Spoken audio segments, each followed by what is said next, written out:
Okay, let's just jump right into it because this is a huge topic for pretty much every creative professional out there today.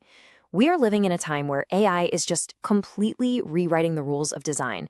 And, it makes you ask the question, what is our value now? What makes us human designers irreplaceable? So take a look at this number. We're talking 70 to 90%. That's the slice of manual design tasks, logos, 3D motion, you name it, that AI is expected to just take over by 2030. I mean, think about it. One simple input can now spit out dozens of polished variations in seconds. That's not a small shift. That's an earthquake. And that brings up a really urgent question for every single one of us. If AI can handle the what, the execution, the style, the visuals, then where do we fit in? Where does our unique, irreplaceable value come from? What part of what we do is truly deeply human? To figure that out, let's first get to the heart of the problem. AI, well, it's an absolute master of style. It gets patterns, it gets visual rhythm. But, and this is the most important part, it is completely 100% blind to the world of our senses. This right here really draws a sharp line in the sand between what a machine can mimic and what a human can truly know. Sure, AI can process and replicate all the visual stuff, but it can never, ever experience the world the way we do. Just think about this for a second. An AI can generate 1,000 photorealistic images of a metal railing. No problem. But it can't know this feeling. That weird contradictory sensation of coolness and warmth at the same time. Or how about this one? It can create a stunningly realistic rainy city scene, right? Down to the reflections in the puddles. But it will never understand that specific, evocative smell. There's no memory attached to it for the AI, no emotion. And this just illustrates the gap perfectly. AI doesn't feel frustration. It doesn't get that physical tension in your shoulders, that gut feeling that tells a human creator, nope, this isn't quite right. That feeling, that's what leads to a real breakthrough. But here's the twist, the big paradox. We are actually dulling our own superpower. All that constant digital consumption, endless scrolling through Pinterest, Instagram, Behance, it erodes our unique sensory advantage. It literally numbs our intuition, and it makes our work more like AI's. A little shallow, a little repetitive, and based on what looks familiar, not on what feels true. So what's the solution? Well, the most important thing we can do is to actively, consciously rebuild that sensory intelligence. It's our greatest defense and our most powerful weapon in this new era of AI. And luckily, there's a framework for how to do it. It's called the Tower of Senses. Think of it as a foundational reset, a reboot for design education and practice.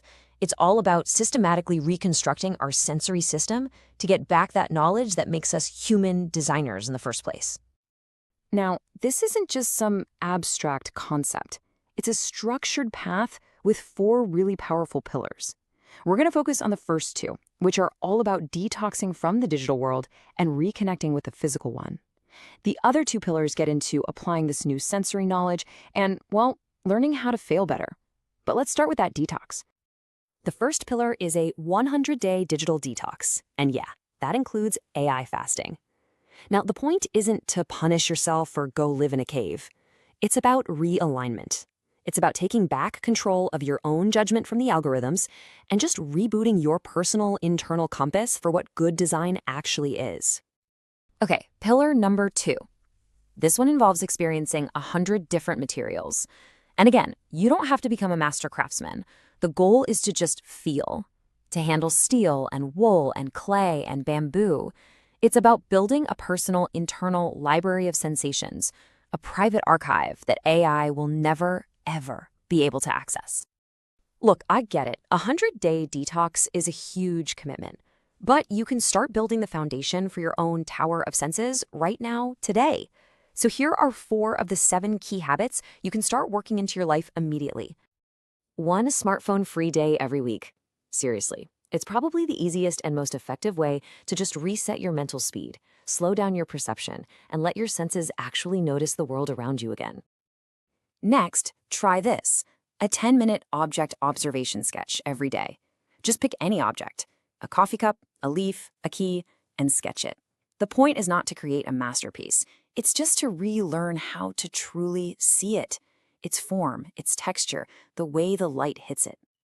You can also keep a material journal. Each day, make a point to intentionally touch and document a new material. Is the wood grain smooth or is it rough? Is the stone cold to the touch? How flexible is this piece of cloth? This is how you build that sensory library we were talking about. And finally, get your hands dirty. Engage in things where AI has absolutely zero access. Pottery, woodworking, textiles. These are worlds of touch, of pressure, of resistance, and yes, of failure. They are purely, wonderfully human experiences. Adopting these habits, it's not just some productivity hack. It actually leads to a fundamental shift in the entire philosophy and role of a designer in this brave new world. The core question we ask ourselves has to evolve. AI is great at answering, what does this look like? But only a human, only we can answer, what does this feel like? What memory will this experience leave behind? What kind of human relationships does this design create? And really, this is the main takeaway. As AI takes over more and more of the visual production, our ability to design with sensory depth, with real meaning, and with a philosophical intent, that becomes our most valuable and irreplaceable asset. It's our strongest weapon, hands down. So if you want to not just survive, but truly thrive in the age of AI, the only way forward is to restore our senses.